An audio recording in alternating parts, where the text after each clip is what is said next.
નમસ્કાર, welcome to ખાના ખજાના। આજે આપણે બનાવીએ છીએ પીઝાને પણ ભૂલવાડી દે તેવો સુપર ટેસ્ટી અને હેલ્ધી નાસ્તો એવા ચીઝ બોલ્સ બનાવીશું। નાના મોટાને સૌ કોઈને ભાવશે અને તમને પણ ખૂબ જ ગમશે। તો ચાલો બનાવવાની તૈયારી શરૂ કરીએ।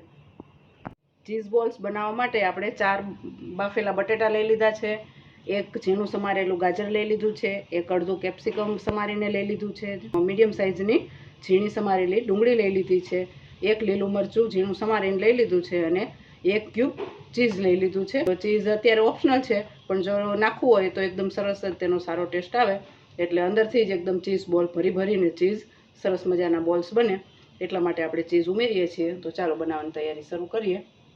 હવે આપણે જે બટેટા લઈ લીધા છે તેને છીણી લઈશું, જેથી તેનો માવો એક સરખો બને। બટેટાને આપણે છીણી લીધા છે। હવે આપણે તેમાં છીણેલું ગાજર એડ કરીશું, કેપ્સિકમ, ઝીણી સમારેલી ડુંગળી,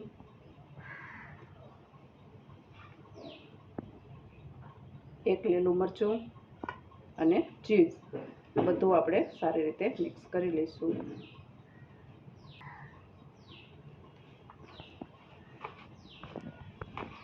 તેની અંદર મસાલા માટે જશે હાફ ટીસ્પૂન જેટલું નમક, ચપટી હળદર, 1 ટેબલસ્પૂન જેટલો ચાટ મસાલો, ઓરેગાનો અને રેડ ચીલી ફ્લેક્સ। જે પિઝામાં ટોપિંગ ને જે મસાલો આવે છે તે જ મસાલો આપણે એડ કરીશું। હવે આ બધાને આપણે સારી રીતે એકદમ મિક્સ કરી લઈશું। તેના અંદર નાખીશું આપણે 2 ટેબલસ્પૂન જેટલો મેદો બાઇન્ડિંગ માટે।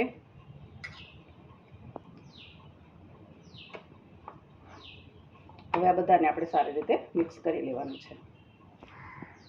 આપણે બધું એકદમ સરસ મિક્સ કરી લીધું છે। હવે તેને ઢાંકીને રેસ્ટ આપી દઈશું। હવે આપણે બીજી તૈયારી કરી લઈએ।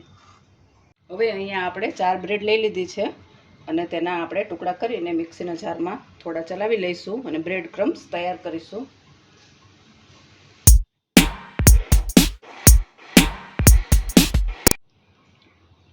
બ્રેડને આપણે પીસી લીધી છે, બ્રેડ ક્રમ્સ આપણા તૈયાર થઈ ગયા। હવે તેને ડીશમાં લઈ લઈશું। આની જગ્યાએ તમે ટોસ્ટનો ભૂકો અને પહેલાંથી જ જો બ્રેડનો ભૂકો તમારી પાસે તૈયાર હોય તો શેકીને તમે તેનો ઉપયોગમાં લઈ શકાય છે, ન હોય તો આવી રીતે તાજી પણ બનાવી શકાય છે। હવે આપણે એક વાટકામાં કોર્નફ્લોર લઈ લીધો છે, 2 ટેબલસ્પૂન જેટલો।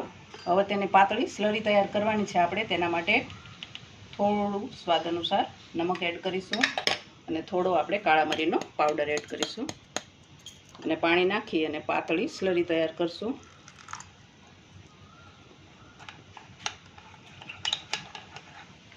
જેથી આપણે બ્રેડ રોલ આપણે જ્યારે રોલ્સ વાળીએ ત્યારે તેની ઉપરનું કોટિંગ સારી રીતે થઈ જાય। આ રીતની આપણે સ્લરી તૈયાર કરીને રાખી દેવાની છે। હવે આપણે બોલ્સ તૈયાર કરી લઈએ। હાથમાં આ રીતે આપણે ડો લઈ લેવાનો છે, તેની વચ્ચે ચીઝ ક્યુબ્સ રાખી દઈશું અને આવી રીતે બંધ કરી દઈશું। તમે તેને રાઉન્ડ પણ શેપ આપી શકો, ઓવલ પણ આપી શકો, જેવો તમને ગમતો હોય તેવો શેપ આપી શકાય છે। હવે આપણે તેને જે સ્લરી આપણે બનાવી છે તેમાં ડીપ કરીશું।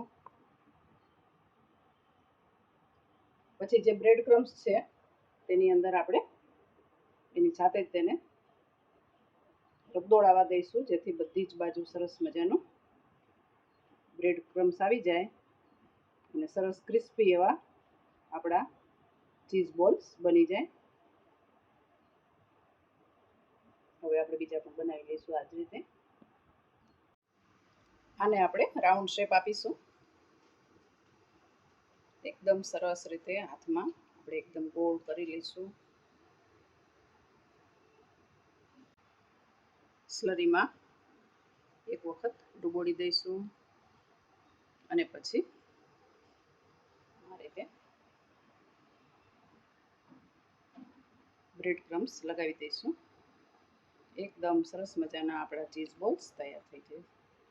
બધા ચીઝ બોલ્સને આપણે બનાવી લીધા છે। હવે મીડિયમ ફ્લેમ પર આપણે ગેસ ચાલુ કરી દીધો છે તેલ ગરમ કરવા માટે। હવે આપણે તળી લઈએ છીએ। ધીરે ધીરે મીડિયમ ફ્લેમ પર આપણે તેને તળવા દેવાના છે. એક પેનમાં જેટલા આવી જાય તેટલા આપણે તળી લઈશું.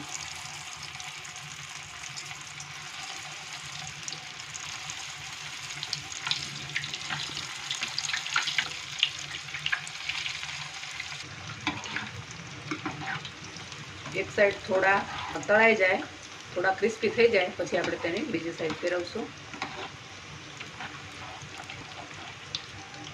ધીરે ધીરે થોડી સાવધાનીથી એકદમ સરસ મજાના ક્રિસ્પી એવા આપણા ચીઝ બોલ તૈયાર થઈ જશે. બાળકોને ખૂબ જ ભાવે એવો નાસ્તો.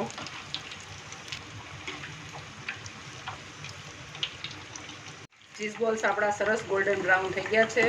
એક બેન્ચ આપણી તળાઈ ગઈ છે. હવે આપણે તેને બહાર લઈ લઈએ.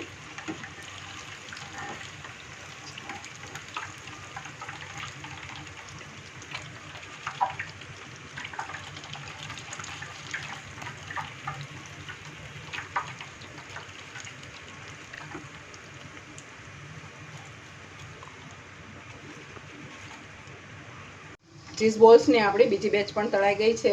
હવે આપણે તેને પણ બહાર લઈ લઈએ છીએ. સરસ મજાનો ક્રિસ્પી એવો નાસ્તો બનીને તૈયાર થઈ ગયો. બધા જ ચીઝ બોલ્સ આપણા બનીને તૈયાર થઈ ગયા છે. હવે આપણે તેને સર્વ કરી લઈએ અને હું તમને તોડીને બતાવું કેટલા તે ચીઝી અને ક્રિસ્પી છે. કરીને ચીઝવાળા આપણા એકદમ ચીઝનો બ્લાસ્ટ જ છે. નાના બાળકોને ખૂબ ગમે, ખૂબ ભાવે એવો, ફરી ફરીને બનાવડાવે તેવો આપણો સરસ મજાનો નાસ્તો છે. વિડીયો જોઈને તમે પણ ચીઝ બોલ્સ બનાવજો. કમેન્ટ કરજો. વિડીયો ગમ્યો હોય તો લાઈક કરજો, શેર કરજો અને હજુ સુધી મારી ચેનલને જો સબસ્ક્રાઈબ ન કરી હોય તો please please please channel subscribe કરજો.